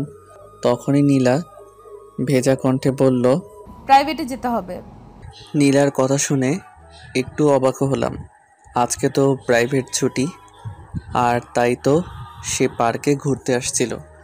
আবার কেন প্রাইভেটে? আমি সাহস করে আর কিছু জিজ্ঞেস করলাম না, সোজা তাকে প্রাইভেটে নিয়ে আসলাম। সঙ্গে মিমেরাও ছিল। আমি গাড়ি থামাতে নীলা আর মিমেরা নেমে ভিতরে চলে গেল। আমি বাইরে দাঁড়িয়ে রইলাম। তখন মিম ভিতরে না গিয়ে আমার কাছে আসলো। খুব কষ্ট পাইছো তাই না ভাইয়া? আরে কিসের কষ্ট, বাদ দাও তো। নীলা আসলে এমনই, এসব ভালোবাসাও পছন্দ করে না। এখন তো আমার সন্দেহ হয় ওর মন বলে কিছু আছে নাকি নাই। আরে এমন সন্দেহ কেন? মন প্রাণ সবারই আছে। আমার মনে হয় নাই। তা না হলে যেই ছেলেটা তাকে ভালোবাসে বলে তার দেওয়া শর্তগুলো জীবনের ঝুঁকি নিয়ে পালন করলো, তার জন্য ঘর বাড়ি ছেড়ে তার ড্রাইভার হয়ে গেল তাকে এক নজর দেখার জন্য, কিন্তু সে কি করলো? ওই একই অপমান। ওর মধ্যে যদি মন থাকতো না, তাহলে নিশ্চয়ই ওর মনে তোমার জন্য একটু হলেও মায়া হতো। এমনটা নয়, হয়তো ওর আমায় পছন্দ হয় নাই। তোমার মতো ভালো ছেলে যদি ওর পছন্দ না হয়, তাহলে ওর কপাল খারাপ। ওসব বাদ দাও, এটা বলো তোমরা এখানে কেন আসলে? আমাদের প্রাইভেট স্যার খুব অসুস্থ। ও, আমি হঠাৎ সামনে তাকাতেই দেখি নীলা দাঁড়িয়ে আছে। আমার তো চোখ কপাল উঠে গেল, হয়তো সব শুনে নিছে। মিম, হ্যাঁ বল। স্যার তোকে ডাকছে। আসছি নিলয় ভাইয়া। মিম চলে গেল আর নীলা আস্তে আস্তে আমার দিকে আসতে লাগলো। আমি দাঁড়িয়ে না থেকে গাড়ির দরজা খুলে দিতে যাব, তখন নীলা বলল, নিলয়? হ্যাঁ বলেন ম্যাডাম। আবার madam? Sorry Nila. I am sorry. ও দেখো, আমি ইচ্ছে করে তখন তোমায় মারিনি, আমি খুব ঘাবড়ে গিয়েছিলাম। প্লিজ রাগ করে থেকো না। আসলে ওটা করা আমারও ঠিক হয় নাই। প্লিজ রাগ করো না। তোমায় মারার পর থেকে আমারও কেমন যেন হচ্ছে, খুব খারাপ লাগছে। ও নিলয়, কি? I love you. এবার তো ক্ষমা করো। বললাম তো এমনিতেই মাফ করছি, তারপরও কেন ওই মিথ্যে কথাটা বললেন? আমি মিথ্যা বলি না, আমি সত্যি বলছি। হইছে, এবার গাড়িতে বসেন। উফ শালা, তোরা জামি। আমি পাথরের মতো দাঁড়িয়ে শ্রোতার মতো নীলার কথাগুলো শুনছিলাম। এমন সময় পিছন থেকে কে যেন এসে আমাদের দুজনকেই অবাক করে দিল। নীলা এসব কথা বলছিল আর আমি দাঁড়িয়ে দাঁড়িয়ে শুনছিলাম। তখন পিছন থেকে মিম এসে নীলাকে আচ্ছা মতো বকতে লাগলো। কুত্তি রাক্ষসী, আমি তোর বান্ধবী হই, তাও আমায় এসব কথা বলিস নাই। আমি নিলয় থেকে দূরে থাকতে চেয়েছি, তাই কাউকে বলি নাই। আমাকে তো বলতে পারতি। আমি কখনো ভাবতেও পারিনি যে আমি নিলয়কে এতটা ভালোবেসে ফেলবো। তুই তো জানিস আমার জীবনে যায় আসে প্রথম দিনেই তাকে দুনিয়া ছাড়তে হয়। আমি ভাবছিলাম নিলয় তাদের মধ্যে একজন হবে, এই জন্য আমি ওকে বাঁচাবো বলে ঘৃণা করার অভিনয় করতাম। তোমার জীবনে যারা আসে তাদের কি হয়? আর কয়জন আসছে তোমার জীবনে? তুমি ভুল বুঝছো। আমার পেছনে যারা লেগেছে, যারা আমায় পছন্দ করে, প্রপোজ করেছে, তারাই দুনিয়া ছেড়ে গেছে, অথবা আজ তারা ঘরে বন্দি হয়ে আছে। কেন? কারণ আমার বাবা চায় না যে আমার পেছনে কেউ লাগুক আর আমায় কেউ ভালোবাসুক। আমার বাবার অনেক টাকা, তাই সে কাউকে ভয় করে না, নিজের ইচ্ছে মতো চলে। ও জানি না তোমার কি হবে। আজ পর্যন্ত কাউকে আমি এতটা ভালোবাসি নাই যতটা তোমায় বাসছি। আমার কিচ্ছু হবে না, তুমি কোনো চিন্তা করো না। প্লিজ তুমি এখান থেকে চলে যাও। আমি তো যাবার জন্য তোমার কাছে আসি নাই। এবার দেখো আমার খেলা। মানে তোমার বাবা নিজেই তোমার আর আমার বিয়ে দিবে। এটা কখনো সম্ভব নয়। কোনো কাজই সম্ভব হয় না, সম্ভব করে নিতে হয়। আমার খুব ভয় করে। ধুর, বাদ দাও, চলো। তারপর নীলাকে আর মিমকে নিয়ে সেখান থেকে সোজা বাসায় চলে আসলাম। আগে মিমকে তার বাসায় নামিয়ে দিলাম। নীলার বাসায় এসে গাড়ি পার্ক করে বের হতেই নীলার বাবার ডাক পড়ল। আমি চলে আসলাম ভিতরে। এসে দেখি নীলা আর ওর বাবা মামুন চৌধুরী বসে আছে। জি সাহেব, আমায় কি ডাকলেন? খবর দেখো, এটা টিভির দিকে তাকিয়ে দেখি ব্রেকিং নিউজ দিতেছে। আজকে নাকি কফি শপে জলিল শাহকে খুন করা হয়েছে। কে করছে তা এখনও পুলিশ জানতে পারে নাই, তবে তদন্ত চলছে। এটা আমার বিজনেস পার্টনার ছিল, একে বাস খুন করলো। শুধু একে নয়, আজকে একে নিয়ে মোট 7 জনকে খুন করা হলো। কিন্তু সাহেব, কারা করছে? জানি না কেন করছে তাও জানি না, তবে আমার মনে হচ্ছে এবার ওর টার্গেট আমি, কারণ আমরা মোট 8 জন ছিলাম আর আমি বাদে 7 জনকে মেরে ফেলেছে, এবার বাকি আমি। ও, এসব কথা তোমায় বলার কারণ হচ্ছে তুমি আমার মেয়েকে সেফ রাখবে, দরকার হলে আরও গার্ড বাড়িয়ে দিব। ঠিক আছে সাহেব, আমি সবসময় ম্যাডামের খেয়াল রাখবো। তারপরেও আরও কিছু কথা বলে তখনকার মতো বাদ দিলাম, আর মামুন চৌধুরী আমায় বলল, তুমি যেন খাবার খেয়ে যাও। আমি কোনো কথা না বলে শুধু মাথা নাড়া দিলাম। তারপর যে যার কাজে চলে গেল। নীলা ঘরে গিয়ে পড়তে বসলো। আমি বাইরে চলে আসলাম। বাইরে এসে আবহাওয়া খেতে লাগলাম। পকেট থেকে ফোন বের করে কল দিলাম। বেশ কি সুন্দর আবহাওয়া, চারদিকে সুন্দর জায়গা, বসে থাকতে বেশ মজা পাচ্ছিলাম।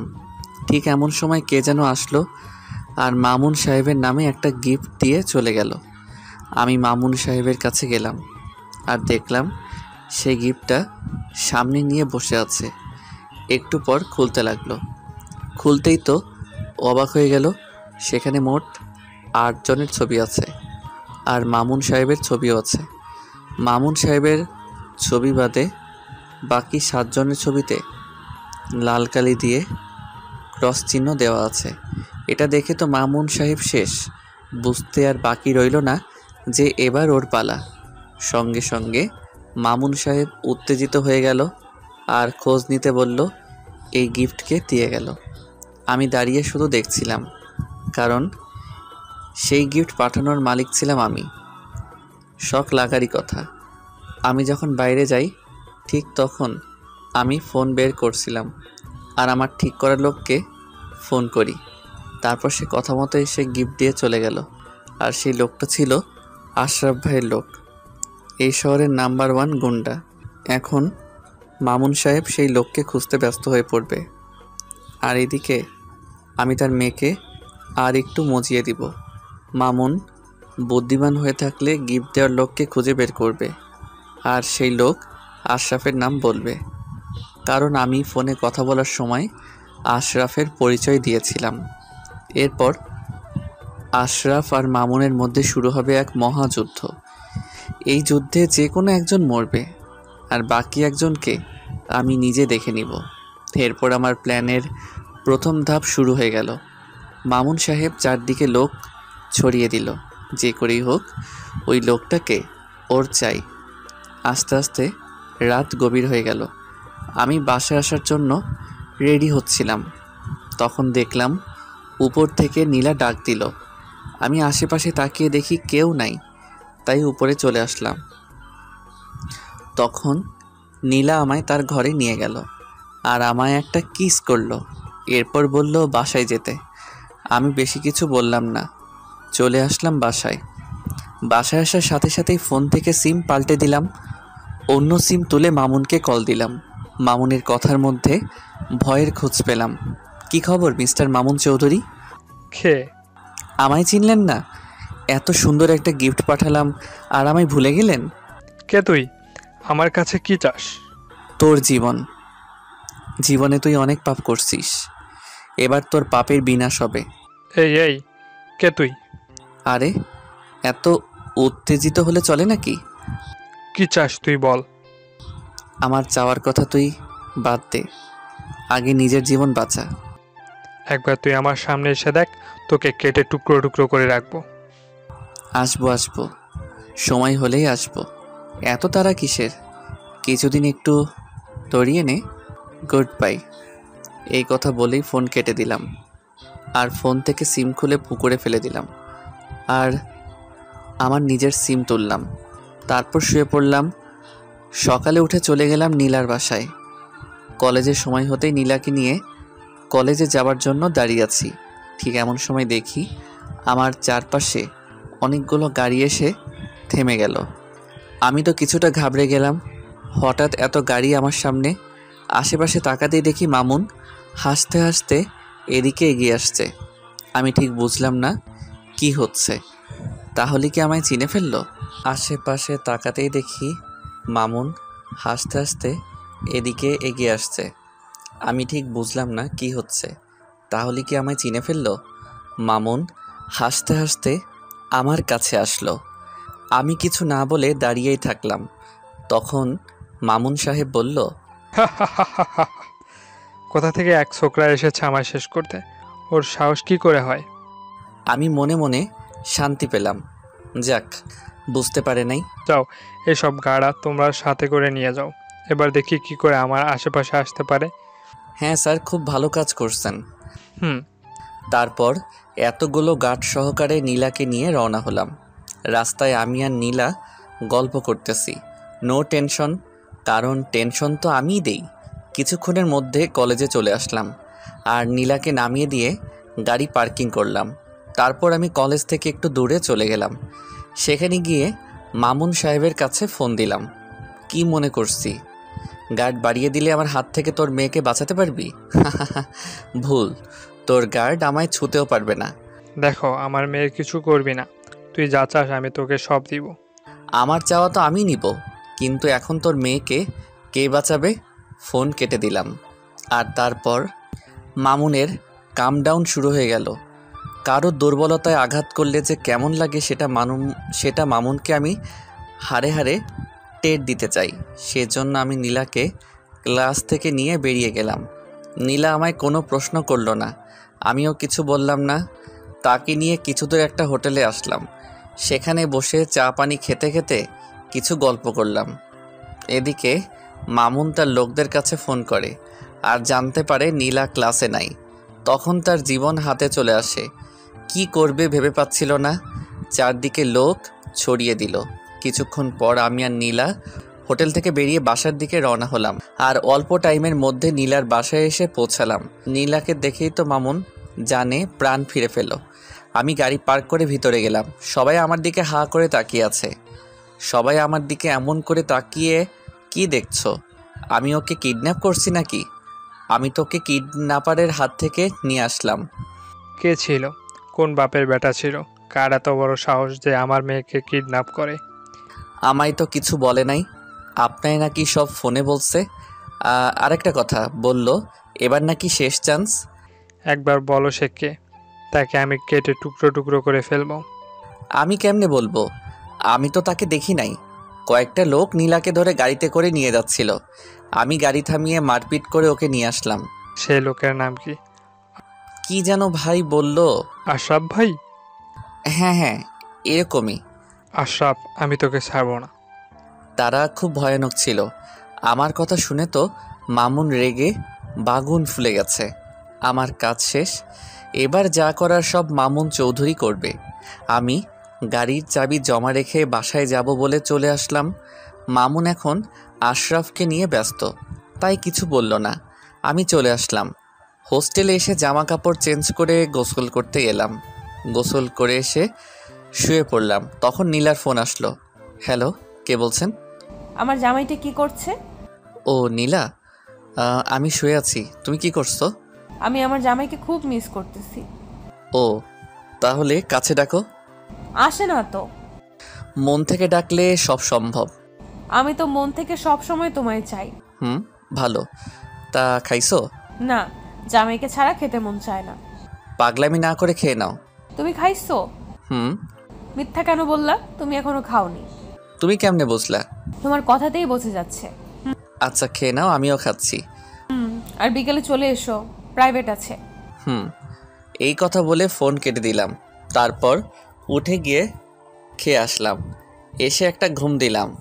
এক ঘুমে বিকেলে উঠে নীলার বাসায় চলে গেলাম আর গাড়ি বের করে দাঁড়িয়ে রইলাম। কিছুক্ষণ পর নীলা এসে বসলো। আমি গাড়ি স্টার্ট দিয়ে রওনা হলাম। তখন নীলা বলল, তুমি ভেতরে যাও নাই কেন? এমনিতেই। আমি তোমার আশায় দাঁড়িয়ে আছি। ও, তারপর কথা বলতে বলতে নীলার প্রাইভেটে চলে আসলাম। আমি নীলাকে নামিয়ে দিয়ে গাড়ি নিয়ে বের হলাম, কারণ এখন আমার সাথে কোনো গার্ড আসে নাই। মামুন সাহেব আমার উপর বিশ্বাস করে তার মেয়েকে আমার হাতে তুলে দিছে। সে তো আর জানে না তার সেই জম। আমি গাড়ি নিয়ে বের হলাম আর জানতে পারলাম মামুন সাহেব আশরাফের নামে কেস করছে। এটা শুনে তো আমি শেষ। আমি ভাবলাম কি আর হলো কি, খবর নিয়ে জানলাম মামুন নাকি এবার ইলেকশনে দাঁড়াবে। তাই কোনো রকম অন্যায় সে করবে না। এটা শুনে আমি আমার প্ল্যান বদলিয়ে দিলাম। তারপর সন্ধ্যা হওয়ার পর নীলাকে নিয়ে তার বাসায় নামিয়ে দিলাম। নীলা তো আমায় যেতেই দিবে না। আমি অনেক বাহানা করে চলে আসলাম। বাসায় এসে সময়ের অপেক্ষা করতে লাগলাম। নীলার বাসা থেকে আসার সময় কাউকে না জানিয়ে মামুন সাহেবের একটা শার্ট নিয়ে চলে আসলাম। আর সময় হতেই সেই শার্ট পরে আশরাফকে হামলা করলাম। জায়গা মতো আশরাফকে খতম করলাম। আর তখন আমি ইচ্ছে করেই শার্টে রক্ত ভরাই আর শার্টের এক টুকরো ছিঁড়ে আশরাফের হাতে লাগিয়ে দেই। এরপর আমি কিছু দূর আসার পর শার্ট খুলে ডাস্টবিনে ফেলে বাসায় চলে আসি। বাসায় এসে আরামের ঘুম দিলাম। সকালে উঠে ফ্রেশ হয়ে নিলাম। তারপর জানতে পারলাম মামুনকে পুলিশ অ্যারেস্ট করছে। আমি জেনে কোনো অবাক হলাম না, বরং খুশি হলাম। এরপর রেডি হয়ে চলে আসলাম নীলার বাসায়। নীলার বাসায় এসে দেখি একদম ফাঁকা, কেউ আছে বলে মনে হয় না। আমি ভিতরে গেলাম, দেখলাম মামুনের সব লোকেরা মাথায় হাত দিয়ে বসে আছে। আমিও মন খারাপের অভিনয় করলাম। তারপর নীলা এসে বলল সে নাকি কলেজে যাবে। আমিও আর কিছু বললাম না, আমার তো চাকরি এটা। রাস্তায় এসে আমি বললাম, তোনার বাবা অ্যারেস্ট হয়েছে, তোমার কি কষ্ট হচ্ছে না? না, কারণ আমি হাজারবার বাবাকে নিষেধ করেছি এসব গুন্ডামি করো না, মারপিট আমার একদম পছন্দ না। আমার কথা শোনেই না, তাই অ্যারেস্ট হয়েছে তো ভালোই হয়েছে। ও, মারপিট থেকে দূরে থাকবো বলে তোমার মতো সাধারণ ছেলেকে আমি ভালোবাসছি, আর এখন তোমার কাছেই আমি থাকবো। কি বলবো বুঝতে পারছি না। সে তো আর জানে না এসব আমি করাচ্ছি, আমি মেইন ভিলেন। তোমায় নিয়ে আমি অনেক দূরে হারিয়ে যেতে চাই, যেখানে গেলে শুধু শান্তি। এবার মারপিট খুনাখুনি আর হবে না। আমি আর কিছু বললাম না, কি বলবো ভেবেই তো পাচ্ছি না। যখন নীলা সবটা জানতে পারবে জানি না কি যে হবে। কিছুক্ষণের মধ্যে নীলার কলেজে চলে আসলাম। নীলা নেমে আমায় বিদায় দিয়ে চলে গেল। আমি গাড়ি পার্ক করলাম না, আর আমার একটা কাজ ছিল সেটা করতে গেলাম। কাজটা শেষ করতে করতে দুপুর হয়ে গেল। নীলার কাছে চলে আসলাম আর নীলাকে নিয়ে রওনা হলাম। গাড়ি চালাচ্ছি আর ভাবছি নীলাকে সবটা বলে দিব।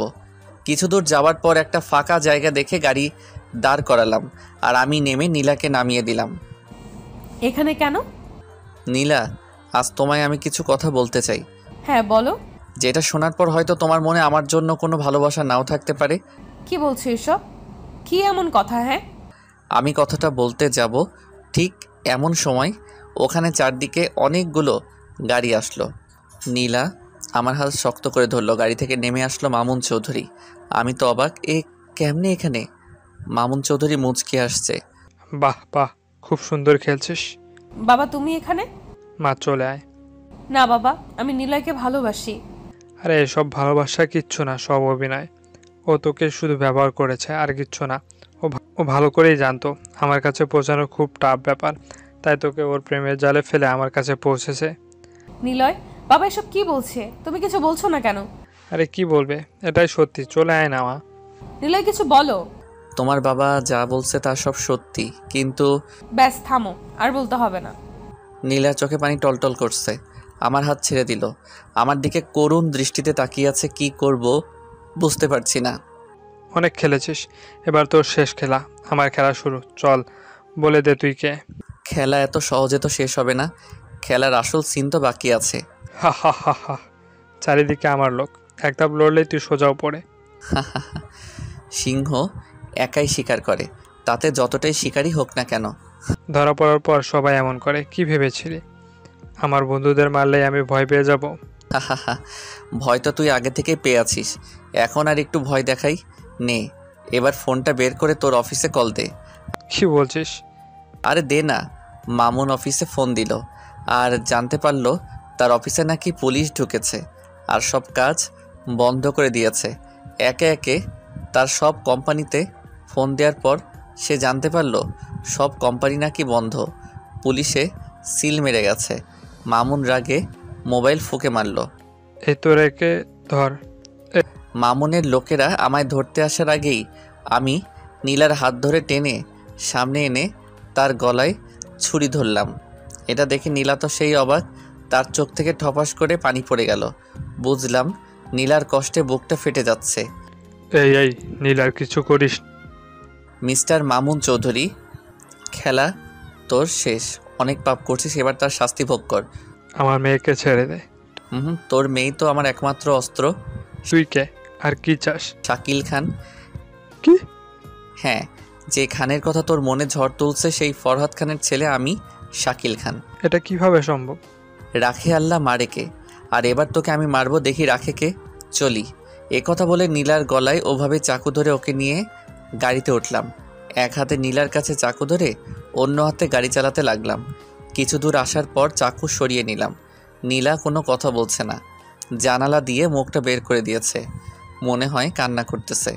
আমি সেদিকে মন দিলাম না, আমি মন দিয়ে গাড়ি চালাচ্ছিলাম। কিছুক্ষণের মধ্যে আমার গন্তব্যে পৌঁছে গেলাম। গাড়ি দাঁড় করালাম, আর আমি নেমে নীলাকে নামাতে গিয়ে দেখি ও ঘুমিয়ে গেছে। অনেকটা পথ আসছি তো, তাই কান্না করতে করতে হয়তো ঘুমিয়ে গেছে। আমি ওকে তুলে ভিতরে নিয়ে গিয়ে একটা ঘরে খাটের উপর শুয়ে দিলাম, আর বাইরে থেকে লাগিয়ে দিলাম। টাইম দেখি দুপুর 3টা বেজে গেছে। নিশ্চয়ই নীলা খিদের জ্বালায় ঘুমাইছে। বড়লোকের মেয়ে না খেয়ে থাকার অভ্যাস নেই। আমার কাছে কয়টা টাকা ছিল, তা দিয়ে পাশের বাজার থেকে কিছু খাবার কিনে আনলাম। এসে দেখি নীলা উঠে দেওয়ালের সাথে হেলান দিয়ে মাটিতে বসে আছে। নীলা, খাবারটা খেয়ে নাও। খাবো না। কেন? খিদে নেই। না খেয়ে থাকলে তোমারই কষ্ট হবে। হবে হোক, এমনিতে তো কষ্ট কম দাওনি।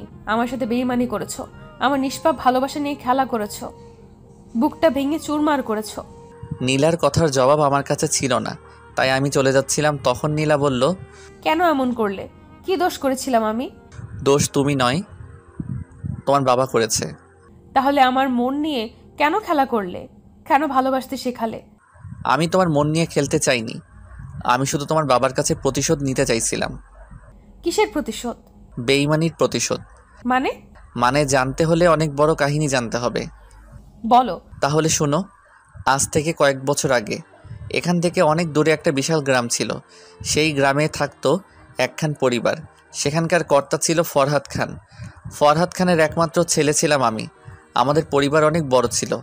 দাদা, দাদি, চাচা, চাচি, বাবা মা, ফুফু, ফুফা সবাই থাকতো। আমরা অনেক শান্তিতে থাকতাম। আমার বাবা মানে ফরহাদ খান এলাকার মন্ত্রী ছিল। সবাই তাকে খুব ভালোবাসতো আর সম্মানও করত। আমার বাবা সবসময় গ্রামের লোকদের কথা ভাবত, তাদের সুখে তিনি সুখী হতেন। ছোট বড় সবাই তাকে এক নামে চিনত। গ্রামে কোনো ঝামেলা হলে আমার বাবার কাছে আসতো। বাবা সঠিক বিচার করে দিত, এতে সবাই খুশি হতো। আমাদের বাসায় বাবার মুখে মুখে কথা কেউ বলতে পারতো না, শুধু আমার চাচাতো বোন ছাড়া। আমার চাচার একমাত্র মেয়ে, তার নাম মিলি। বয়স খুব কম, 8 থেকে 10 হবে। বাবা মিলিকে খুব ভালোবাসতো, নিজের মেয়ের মতো আদর করে তাকে মা বলে ডাকতো। তাছাড়া সবাই বাবাকে খুব ভয় পেত। একদিন বাবার কানে খবর এলো পাশের গ্রামে নাকি ঠিকমতো পানি বিদ্যুৎ যায় না, আবার সরকার যেসব ভাতা দিত সেসবও নাকি তারা পেত না। তখন বাবা আমায় ডাকলেন। বাবা জানতেন আমি মারপিটে সবসময় এক্সপার্ট। বাবা, আপনি আমায় ডেকেছেন? হ্যাঁ, খবর পেলাম পাশের গ্রামে নাকি বিদ্যুৎ ঠিক মতো থাকছে না। গিয়ে একটু খবর নাও তো। শোনো, সেখানে গিয়ে আবার মারপিট করো না। ঠিক আছে বাবা। যাও। ওকে বাবা। আমি বাবার কাছ থেকে চলে আসলাম। আমার বন্ধু ছিল রাকিব, ছোটবেলার বন্ধু। তাকে সাথে করে নিয়ে রওনা হলাম। রাস্তায় যেতে যেতে অনেক মজা করলাম। গ্রামের পাশে এসে খুব তৃষ্ণা লাগলো। তখন দেখলাম সামনে একটা মেয়ে কলসিতে করে পানি নিয়ে যাচ্ছে। এই যে ম্যাডাম। মেয়েটা তাকিয়ে আবার হাঁটতে লাগলো। আমি আবার ডাকলাম। এবার মেয়েটা চোখ রাঙিয়ে থামলো। কাছে যেতেই, এই অসভ্য ছেলে, মেয়ে দেখলেই কি ডাকতে ইচ্ছে করে? ঘরে কি মা বোন নেই? কালকে আমার বান্ধবীকে নিয়ে মজা করছিস। আরে কি বলছো? আমি তো জানি জানি, এটাই তো বলবি যে আর কোনো দিন হবে না? তোরা তো দূরের কথা, আমায় দেখে বড় বড় গুন্ডা ভয় পায়। আমায় একটু পানি দিবেন? ভয়ে গলা শুকিয়ে গেছে, নে পানি খা। মেয়েটা পানি দিল, খেয়ে নিলাম। তারপর মেয়েটা চলে গেল। আমি তাকিয়ে থাকলাম। দেখতে ভালোই, তবে একটু ঝগড়াটে। তাছাড়া সব ঠিক আছে। আরে ছাড়ো না, হয়তো ভুল করে বলছে। তারপর আরও কিছু কথা বলতে বলতে গ্রামে প্রবেশ করলাম। গ্রামে আসতেই দেখি এক লোক কারেন্টের তারের সাথে আটকে গেছে। বাঁচার জন্য সে চিৎকার করতেছে, কিন্তু কেউ ভয়ে এগিয়ে যায় না। আমি দৌড়ে গেলাম কাছে, আর দেখলাম মেইন লাইনের তারের সাথে আটকে আছে। আমি পাশ থেকে একটা বড় বাঁশ নিয়ে কারেন্টের ফিউজ বরাবর ছুঁড়ে মারলাম। সাথে সাথে ফিউজ পড়ে গেল, আর লাইন যাওয়ার সঙ্গে সঙ্গে মানুষটা পাটিতে গলে পড়ে গেল। আমি ডাক্তারকে ডাকতে বললাম। ডাক্তার এসে বলল কিছুক্ষণ পর তার শরীর থেকে কারেন্ট যাবার পর তার গায়ে হাত দেওয়া যাবে। কিছুক্ষণের মধ্যে সবাই সেখানে জড়ো হয়ে গেল, আর আমায় বলল এটা নাকি তাদের গ্রামে হয়েই থাকে। অনেক মানুষ নাকি মরছে, ঠিকমতো কারেন্ট থাকে না, তাই নাকি এসব তারও ঠিক নেই। আমি জানতে চাই এখানকার চেয়ারম্যানকে। তখন তারা নাম বলে সাদেক আহমেদ। তারা জানতে চাইল আমি কে। তখন আমার পরিচয় দিলাম। আমি ফরহাদ খানের একমাত্র ছেলে শাকিল খান। তারপর আমরা দুজন সোজা চেয়ারম্যানের বাসার দিকে রওনা হলাম। আর এখানে এদের মধ্যে ওই মেয়েটাও আসে। মেয়েটা তার বান্ধবীকে বলে আজ এই ছেলেকে উচিত শিক্ষা দিয়েছি। তার বান্ধবী বলে কেন? তখন মেয়েটা সব খুলে বলে। তখন তার বান্ধবী বলে এটা কি করছিস? তুই জানিস ওকে? কে ওটা? ওটা পাশের গ্রামের ফারহাদ খানের একমাত্র ছেলে শাকিল খান। ফরহাদ খানকে তো চিনিস? তাতে কি, ও তোকে অপমান করেছে তাই আমি। দূর পাগলি, এই ছেলেও না, এই ছেলে তো সবার উপকার করে, ওর জন্যই তো এই মানুষটা বাঁচলো। এই রে, আমি কি করছি এটা? ওকে ধরে সরি বলিস, নয়তো দেখিস কি হয়। এদিকে আমি আর রাকিব চেয়ারম্যানের বাসায় চলে গেলাম। চেয়ারম্যানের বাসায় যেতেই দেখলাম সাদেক আহমেদ বাসায় আছে। আমি তার সাথে কথা বলি, কিন্তু সে তার ক্ষমতার বড়াই দেখায়। আমার মাথায় একদম রাগ উঠে যায়। তখন আমি ওর সাথে রাগী কণ্ঠে কথা বলতে লাগলাম। আমি জানতে চাইলাম এই গ্রামে এত কারেন্টের সমস্যা, সে চেয়ারম্যান হয়েও কেন কিছু করছে না। আর সব থেকে বড় কথা হলো সে গরিবের অধিকার মেরে খায়, যা গুরুতর অন্যায়। আর এই অন্যায় শাস্তি তাকে পেতে হবে। এই কথা নিয়ে অনেক ঝামেলা হলো। সাদেক আহমেদ আমাকে মারার হুমকি দিল। রাগ করে উঠে সামনে থাকা টেবিলে লাথি মেরে চলে আসলাম। বাইরে আসতেই ফোনটা বেজে উঠল। তখন ফোন বের করে দেখি বাবার ফোন। আমি কল রিসিভ করে বাবাকে সব খুলে বললাম। বাবা কিছু বলল না। আমিও ফোন কেটে দিলাম। তারপর দুজনে মিলে গ্রামে ঘুরতে লাগলাম। তখন হঠাৎ সামনে দেখলাম সেই মেয়েটা। আমি দেখেও না দেখার ভান করে থাকলাম। তখন দূর থেকে মেয়েটা ডাকছে। আমি সাড়া দিলাম না। রাকিব ওর দিকে তাকালো, তখন তাকে থামতে বলল। রাকিব আমায় থামালো। মেয়েটা আমার কাছে আসলো। হাই, আমার নাম সাথী, চিনতে পারছেন? তোমায় কেমনে ভুলি? আসলে আমি ভুল করে আপনাকে বকা দিছি। আমি জেনে শুনে কিছু করি নাই, তার জন্য সরি, মাফ করে দিয়েন। আপনি কি এই গ্রামে নতুন? হ্যাঁ, আমি শহর থেকে পড়াশোনা শেষ করে গ্রামে আসছি। ও, তাহলে চলেন আপনাকে আমি গ্রামটা ঘুরে দেখাই। দেখালে তো সমস্যা নেই। তারপর সাথী, আমি আর রাকিব গ্রামে ঘুরতে বের হলাম। সারাদিন সাথীর সাথে ঘুরলাম। মেয়েটার কথাবার্তা, আচার আচরণ আমার খুব ভালো লাগলো। দেখতে দেখতে সারা দিন কেটে গেল।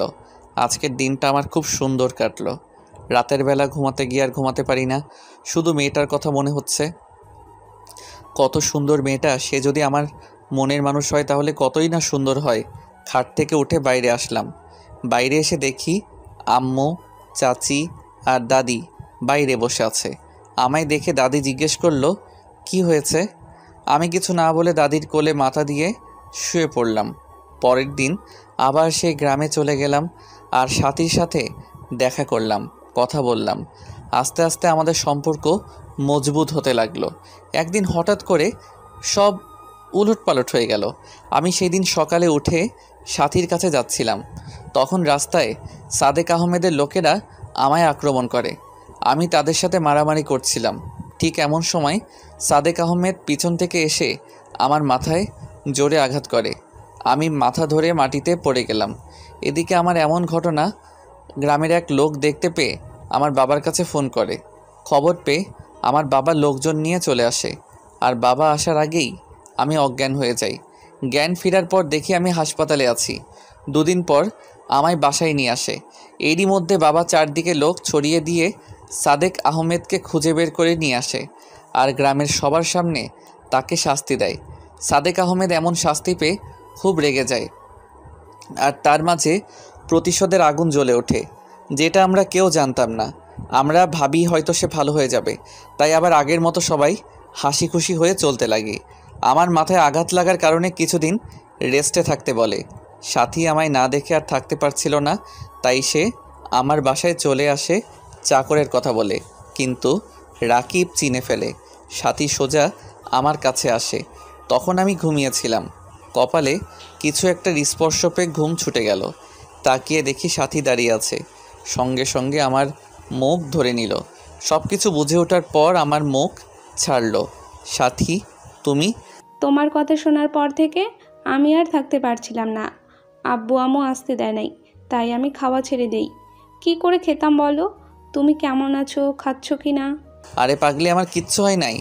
আমার এমন অবস্থা দেখে আব্বু আম্মু আমায় আর আটকায় নাই। বাবা কিছু বলে নাই? আমি চাকরানির পরিচয় দিয়ে আসছি। সর্বনাশ, আমার বাবা এতটাও বোকা নয়। তোমার ব্যাপারে সমস্ত খোঁজ নিয়ে তারপর তোমায় ধরবে। আমার কথা বলার দেরি হলো, এমন সময় আসলো, ঘটনা শুরু হলো। আমি বলে শেষ করতেই দরজায় বাবার কথার আওয়াজ আসলো। আজকে আমার বাসায় একটা কাজের মেয়ে আসছে, জানি না কি কাজ করতে আসছে। তাকিয়ে দেখি বাড়ির সবাই বাবার সাথে সাথে আমার ঘরে চলে আসলো। আমি তো শেষ। সাথী লজ্জা আর ভয় একসাথে পেয়ে গেছে। কি করবে ভেবে না পেয়ে লাফিয়ে গিয়ে বাবার পা ধরতে লাগলো। তখন বাবা তাকে ধরে নিল। আরে মা, কি করছো? আঙ্কেল, আমার ভুল হয়ে গেছে। আচ্ছা, এটা বলো, এই রুগীটা তোমার কে? না মানে এই রুগীর জন্য তো তুমি 7 সমুদ্র পাড়ি দিছো। আসলে বাবা। তুমি চুপ করো। আঙ্কেল, আমি শাকিলকে খুব ভালোবাসি। এই কথা বলে সাথী কেঁদে দিল। বাবা নিজ হাতে সাথীর চোখের পানি মুছে দিল। আরে মা, কাঁদছো কেন? তুমি তো কোনো পাপ করো নাই। তাছাড়া এই বাদরকে শায়েস্তা করার জন্য তোমার মতো একজনকে খুব আমি খুঁজেছিলাম, কিন্তু তুমি আমার কাজ তো নিজেই করে দিয়েছো। এখন চুপ করে আছো। আরে মা, আমি কথা দিলাম তুমি আমার ছেলের বউ হবা। এই কথা শুনে সবাই খুশি হলো, আর বাবা সাথীকে এখানেই থাকতে বলল, যা আমার জন্য খুব ভালো হলো। এভাবে কয়দিন কেটে গেল, কিন্তু বিপদ আমাদেরকে ছাড়লো না। শহর থেকে বাবার বন্ধু গ্রামে ঘুরতে যায়, আর সে বাবার খুব ভালো বন্ধু ছিল। তার নাম মুন্না ছিল। বাবা তাকে খুব ভালোবাসতো। বাবা আর তার বন্ধু মিলে সবসময় আনন্দে থাকতো। একদিন আমরা সবাই মিলে ঘুরতে বের হলাম, আর সেই সুযোগেই সাদেক আবার হামলা করে। এবার দল ভারী ছিল না। আমি তাদের সাথে মারামারি করছিলাম। তখন পিছনে তাকিয়ে দেখি বাবার বন্ধু চাকু বের করে বাবার পেট দিয়ে চালিয়ে দিল। আমি বাবা বলে জোরে চিৎকার করলাম, কিন্তু ততক্ষণে সাদেকের লোকেরা আমায় ধরে নেয়। এরপর বাবার বন্ধু আমার মায়ের পেটে ছুরি মারে। আস্তে আস্তে আমার চোখের সামনে সবাইকে মেরে ফেলে, এমনকি তারা ছোট্ট রিমাকেও ছাড়ে নাই। বাবা পেটে হাত দিয়ে তাদের সাথে মারপিট করছিল, তখন পিছন থেকে সাদেক আমার পাশ দিয়ে ছুরি চালিয়ে দেয়। আমি আর থামতে না পেরে মাটিতে পড়ে যাই। ওরা যখন আমার বাবা মাকে মারতেছিল, তখন সাথী মাটিতে গড়তে গড়তে এসে আমায় ডাকে, কিন্তু আমার জ্ঞান তখন ফিরে না। নাকে হাত দিয়ে দেখি শ্বাস চলছে, তাই তার ওড়না দিয়ে আমার ক্ষত জায়গায় বেঁধে দিয়ে পাশে নদীতে নৌকায় করে ভাসিয়ে দেয়। সাদেক আর বাবার বন্ধু নিমেষেই আমার পরিবারকে শেষ করে দেয়। রাস্তার উপর সবার লাশ পড়ে থাকে। লোকজন জানাজানি হওয়ার পর সবাই মিলে আমার পরিবারকে মাটি দেয়, আর সেদিন থেকে সেই গ্রামটা কবরস্থান হয়ে যায়। সাদেক রাজ করতে লাগে, যাই তার বিরুদ্ধে কথা বলে তাকেই সে মেরে ফেলে। এদিকে বাবার বন্ধু মুন্না বাবার সমস্ত সম্পত্তির সকল দলিল বের করে, আর সেগুলো শহরে এসে বিক্রি করে। সে বিশাল সম্পত্তির মালিক হয়ে যায়। নিজের নাম বদলে মুন্না থেকে মামুন চৌধুরী রাখে বর্তমান। তার মানে আমার বাবা? হ্যাঁ, তোমার বাবা আমার পরিবারের সাথে বেইমানি করছে, বিশ্বাসঘাতকতা করছে। তাকে বাবা বলতেও আমার ঘৃণা হচ্ছে। তারপর আমি এক জেলের বাড়িতে উঠি। জেলেরা আমায় দেখতে পেয়ে বাসায় নিয়ে আসে, আর ডাক্তার ডেকে আমার চিকিৎসা করে। আস্তে আস্তে ভালো হয়ে উঠি। তখন আমি মনে মনে প্রতিজ্ঞা করি আমি এর প্রতিশোধ নিবই। তারপর সবার প্রথমে আমার টার্গেট হয় সাদেক। তাকে গ্রামের সকলের সামনে তার পাপের শাস্তি দেই। এরপর খবর নিয়ে জানতে পারি মুন্না এখন মামুন চৌধুরী। তাই আমি আমাদের সমস্ত সম্পত্তির আসল দলিল বের করি আর সেগুলো নিয়ে শহরে চলে আসি। আর একে একে সবাইকে খুন করো? হ্যাঁ, কিন্তু তোমার বাবাকে খুন করলে আমার প্রতিশোধ নেওয়া হতো না, তাই তোমায় ব্যবহার করে আমি তোমাদের বাসায় ঢুকি আর নকল দলিল খুঁজে বের করি। তারপর সেগুলো আদালতে হাজির করি কাউকে না জানিয়ে, আর আদালতে আমি জয়ী হই। তাই তোমার বাবার নামে এখন 1 টাকাও নেই, সব কোম্পানি, বাড়ি গাড়ি সব পুলিশের হাতে। কিন্তু আমার বাবা? তোমার বাবাকে পুলিশ এখন খুঁজছে আশরাফের খুনের অপরাধে আর জেল থেকে পালানোর অপরাধে ফাঁসির অর্ডার। ও, কিন্তু আমি জানি তোমার বাবা আমায় খুঁজে বের করবে, আর তার আশারই আমি অপেক্ষা করতেছি, কারণ আমি নিজেই তোমার বাবাকে লোকেশন দিয়েছি। কিন্তু কেন? মৃত্যু সবসময় তাকে ডাকে। এদিকে মামুন চৌধুরী আমার লোকেশন পেয়ে লোকজন নিয়ে সেখানে হাজির হলো, কিন্তু ততক্ষণে আমরা সেখানে নেই। মামুন চৌধুরী সেই বাড়িতে যায় আর সব জায়গায় আমাদের খুঁজে, কিন্তু পায় না, পায় শুধু একটা চিঠি। ডিয়ার মুন্না ওরফে মামুন চৌধুরী, মৃত্যু আজ তোকে এই পর্যন্ত টেনে আনছে। তুই যেভাবে আমার পরিবারকে খুন করছিস, বেইমানি করছিস, ঠিক সেইভাবে আমি বেইমানি করছি। জানি এতে কমতি হয়েছে, আর তার জন্য আমি চেয়েছিলাম তোকে আরও কঠিন মৃত্যু দিব, কিন্তু তোর মেয়ে তোকে নিজ হাতে আজ মারল। এখানে আজ তোর মরণ হবে। কেন জানিস? কারণ এই ঘরে প্রতিটা ওয়ালে টাইম বোমা সেট করা। তুই যখন চিঠিটা হাতে নিছিস তখন টাইম স্টার্ট হয়েছে। ভাবিস না এটা আমি করছি, এসব তোর নিজের মেয়ে করছে। সে চায় আমরা আর সময় নষ্ট না করে তাড়াতাড়ি সংসার শুরু করি, তাই তোর কাহিনী এখানেই শেষ করলো। বাই বাই শ্বশুর। চিঠিটা পড়া শেষ করতে বোমা ফাটার সময় হয়ে গেল, আর নিমিষেই পুরো বাড়িটা মাটির সঙ্গে মিশে গেল। এদিকে আমি আর নীলা গ্রামের উদ্দেশ্যে রওনা দিয়েছি, আর কিছুক্ষণের মধ্যে পৌঁছে গেলাম। সেখানে গিয়ে সেইখানে বাড়িতে উঠলাম। বাবা মা হয়ে উঠল সাথীর বাবা। আজ বড্ড সাথীর কথা মনে হচ্ছে, কিন্তু নীলা সাথীর অভাবটা পূরণ করে দিল। 2 গ্রামে আবার শান্তি ফিরে এলো। সাথীর বাবা মা আমাদের বাবা মা হয়ে আমাদের সাথেই থাকে। আমাদের সমস্ত সম্পত্তিতে আবার ফসল চাষ করা শুরু হলো। চারদিকে খুশির বন্যা বয়ে যেতে লাগলো। আজ বাবা মা থাকলে কতই না খুশি হতো। তাতে কি হয়েছে, নতুন বাবা মা তো আছে। প্রথম দিন আমরা আর 2 গ্রামের সমস্ত লোকেরা মিলে অনুষ্ঠান করলাম আর অনেক মজাও করলাম। এরই সাথে আপনাদের কাছ থেকে বিদায় নিলাম। সমাপ্ত। ধন্যবাদ সবাইকে। আসসালামু আলাইকুম ওয়া রাহমাতুল্লাহি ওয়া বারাকাতুহু।